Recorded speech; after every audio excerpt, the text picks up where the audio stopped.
Dzisiaj porozmawiamy o hejcie w internecie i o tym, dlaczego bardzo często prace stylistek paznokci są negatywnie oceniane. Jest ze mną Joanna Kimla, Witam Cię, Aniu, witam Państwa. z którą poruszę właśnie ten temat. Dlaczego ludzie w ogóle hejtują w internecie? Czemu wyrażają negatywne opinie? Wiesz, Ania, to w internecie jesteśmy anonimowi. A co jest najłatwiej zrobić? No, najłatwiej jest kogoś negatywnie ocenić. Często to wynika z kompleksów tego, kto ocenia, bo uważam krytykę za wartościową dopiero wtedy, jeśli jest ona konstruktywna. A w internecie często dziewczyny po prostu, no nie tylko dziewczyny, ale wyrażają w bardzo taki krytyczny sposób, w ogóle niekonstruktywny, opinie, raniąc tym samym innych.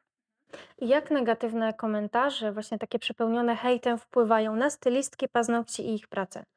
No i to jest, Ania, i tu jest paradoks, bo wyobraź sobie, ponieważ śledzimy fora w różnych krajach na świecie, najwięcej hejtują się dziewczyny nawzajem, obrażają w Polsce. To jest nieprawdopodobne. To ma ogromny wpływ na osobę, która chce coś pokazać. Nie wiem, postarałaś się bardzo, myślała, że jej się udało, albo ma powiedzmy, nie wiem, inne wyczucie estetyki, albo na przykład się dopiero uczy czegoś, ale jest nieśmiała i też anonimowo pyta y, o opinię inne dziewczyny. I jeśli dostanie mnóstwo informacji takich, wiesz, z negatywną energią, to ona, wiesz, nie wiadomo na ile jest wrażliwa, no ale skoro też anonimowo pyta, no to też na pewno jest wrażliwa dziewczyna i może się uprzedzić do tego zawodu, może na przykład przestać wykonywać stylizację, może na przykład, nie wiem, wpaść w jakieś stany depresyjne, zaniżyć własną ocenę. No, mnóstwo jest takich, wiesz, negatywne emocje bardziej wywierają wpływ na człowieka niż te pozytywne. Szkoda, no ale tak to jest w psychologii. Dlatego no, to jest bardzo trudne przejść do porządku dziennego nad negatywnymi opiniami na swój temat.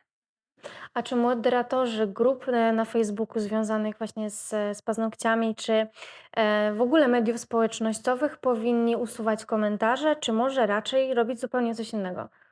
No bo teraz ciężko, wiesz, rozgraniczyć ten negatywny komentarz, bo może to być krytyka, ale może być konstruktywna, w jakiś taki sposób przyzwoity, na poziomie, tak? Przekazana ocena stylizacji, którą sobie dziewczyna zrobiła, albo została jej zrobiona w salonie.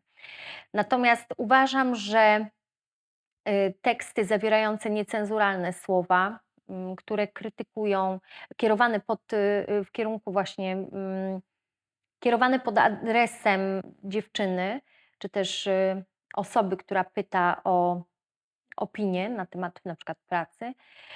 Uważam, że takie negatywne komentarze powinny być usuwane, bo one więcej szkody zrobią niż pożytku i właściwie niby się mówi, że wiesz, te negatywne komentarze powodują aktywność pod postem, że im większa aktywność, tym boty podbijają wyżej profil. Ale ja się zastanawiam, wiesz, no, co jest w życiu ważniejsze? Po co przekazywać negatywną energię innym ludziom?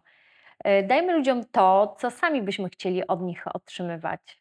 Mhm. Czyli też ta edukacja odnośnie komunikacji w internecie i jak napisać komentarz takiej konstruktywnej krytyki z radą jest też bardzo istotna.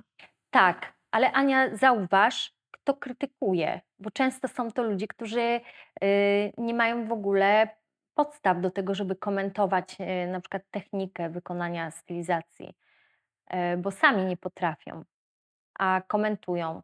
Więc jak najbardziej edukacja. Mhm. A jakie są różnice między takim negatywnym komentarzem, w zasadzie już hejtującym komentarzem, a konstruktywną krytyką? Komentarz z konstruktywną krytyką polega na eleganckim wysłowieniu się, na przedstawieniu na przykład błędu, który gdzieś został popełniony i radzie, jak tego nie popełniać, albo co zrobić, żeby wyglądało to lepiej. Natomiast komentarze takie zawierające elementy hejtu, to są komentarze, wiesz, takie zawierające również słownictwo niecenzuralne albo mające charakter taki prześmiewczy. Konstruktywna krytyka może zmotywować, a hejt tylko zniechęcić.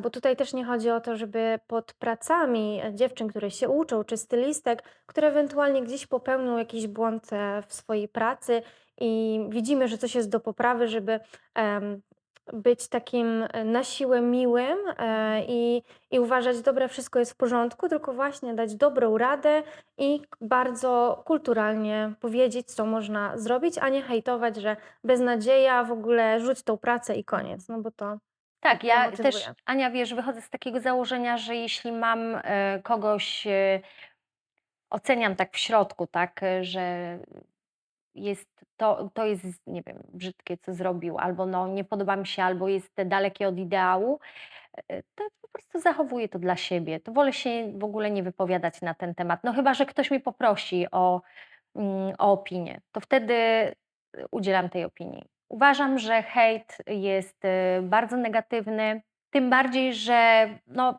wypadałoby się postawić w sytuacji tej osoby, tak?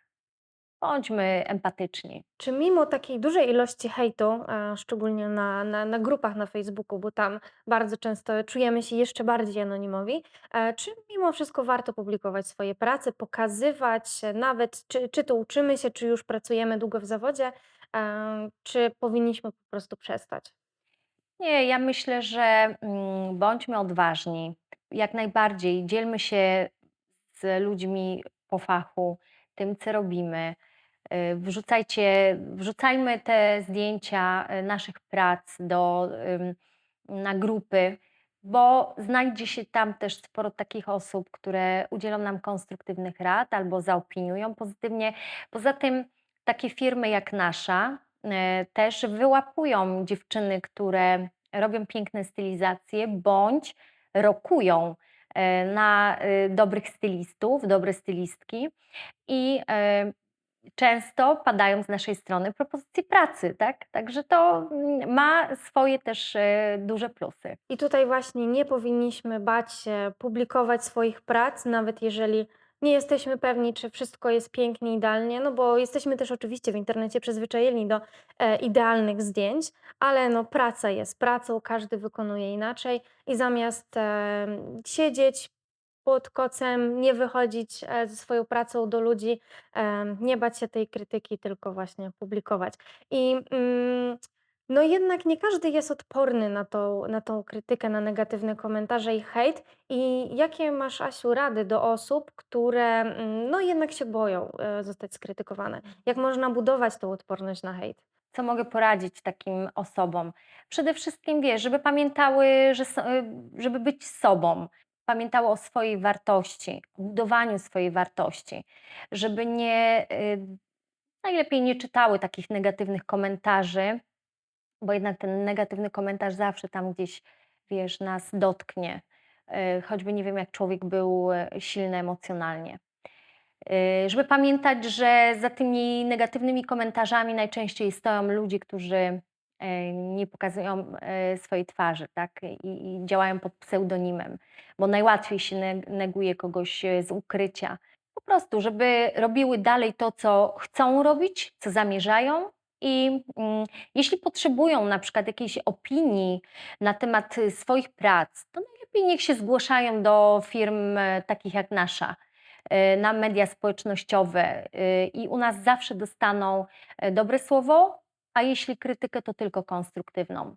Dlatego dziewczyny, nie bójcie się do nas pisać, jeżeli macie jakiekolwiek pytania, wątpliwości, czy wasza praca jest w porządku, co mogłybyście poprawić, a może się okaże, że tak wam się tylko wydaje, że macie coś do poprawy, a wszystko jest perfekcyjnie. Dlatego śmiało piszcie na naszych mediach społecznościowych, tak jak jest wam wygodniej. Asiu, bardzo dziękuję ci za dzisiejszą rozmowę Dziękuję, Aniu, dziękuję Państwu. i do zobaczenia w kolejnym odcinku.